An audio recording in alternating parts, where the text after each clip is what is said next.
odd as it may seem, Max, you and I have something in common.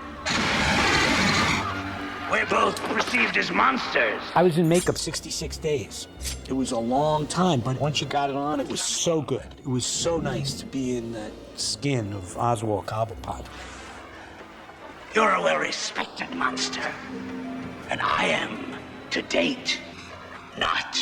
Whenever you do a movie with Tim Burton, you have to know up front that Tim always has ideas.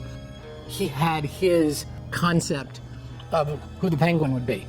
So when we went to the design boards and started our sketches based on Danny DeVito, we had to, of course, instill the Tim Burton signatures. So we're talking about a character with white skin and dark circles around his eyes. It's a signature, and it works perfectly. It's not out of place for this particular character. You know, I'd worked with Stan before on Scissorhands and his group of people, and so they were really always, I felt really good at taking whatever little scribbles or whatever essences and really bringing it to life and making it real.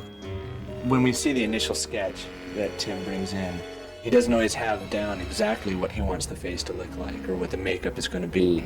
So from his sketch, from that attitude, we expand on it.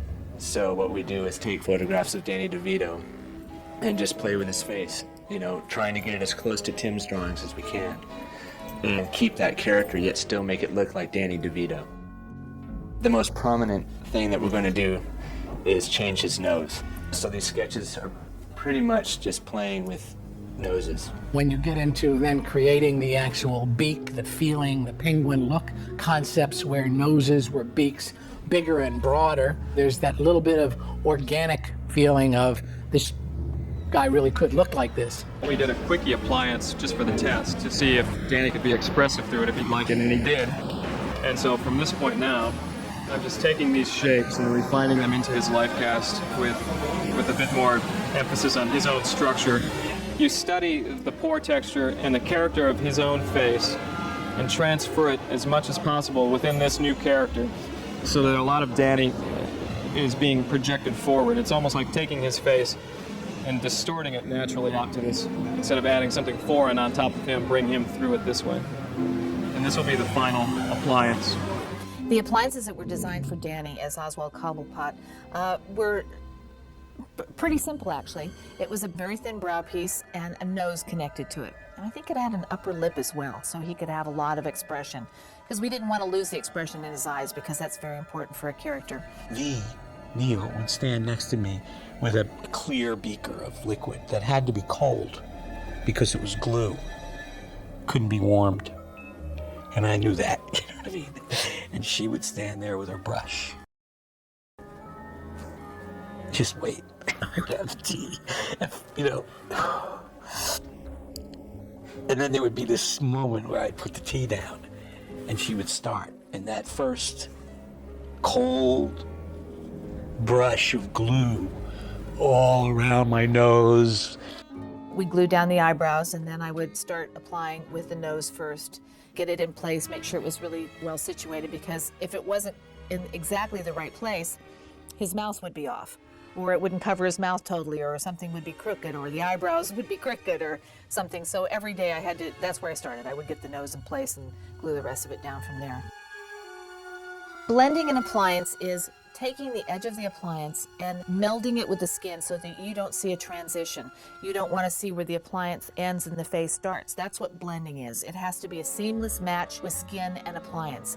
And sometimes that's very difficult because an appliance is opaque and your skin is translucent.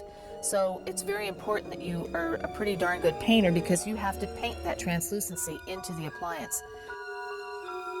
Danny wore false teeth, uppers and lowers, and then I mixed up this concoction that was very simple. It was mouthwash with red and green food coloring in it, which kind of comes up like a really yucky, greeny black color. We kind of decided that it was some sort of bile. I would always take a nice big mouthful of that and kind of let it ooze out when I was, you know, feeling adventurous. I want to find out who I am by finding my parents, learning my human name. Simple stuff that the good people of Gotham take for granted. We shaved the top of his head. So his hairline is actually much farther back than it normally is. And we add a hairpiece to that. And we add a lot of grease, and it comes out being real spindly and greasy. Hey, you won't regret this, Mr. Shrek. Most of the time, I had gloves on, big black gloves, rubber ones, that I wore. But if I had to wear the flippers, the flesh-colored flippers, you had to put them on and glue them on. Danny wore these appliances on his hand, which was actually like kind of a glove without a thumb. In other words, it just fit over this part of his hand, so we would slide it on, and it was so when it was on, it came to kind of a point. You know, they had little fingernails on them, and he had his thumb, so he could hold on to things. And they were foam latex, so they were very pliable. What I'd like to do first is to put these little glove things on you. Our research tells us that voters like voters. So if we want to just lose this, we'll do it another time then. Okay? I have never seen anybody get into a character more organically.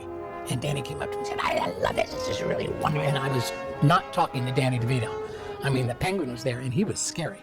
I think Danny really enjoyed doing the makeup. I mean, you know, bar the fact that he had to get in and be in it all the time, I think when he was doing his shtick, he really enjoyed it. I mean, it was a fun character for him to do. Danny DeVito took a character that had been known for years through the comic book series and created a character that no one had ever seen before, but at the same time was absolutely the Penguin that everyone knew, and for the first time saw what the Penguin was really supposed to look like and supposed to act like. I always thought that we should take Oswald to, Vegas. This big room, write some good material for him, have him eat some raw fish, bring people up from the audience. Bring them up. It's a fun character. A lot of fun. A little Pied Penguin action.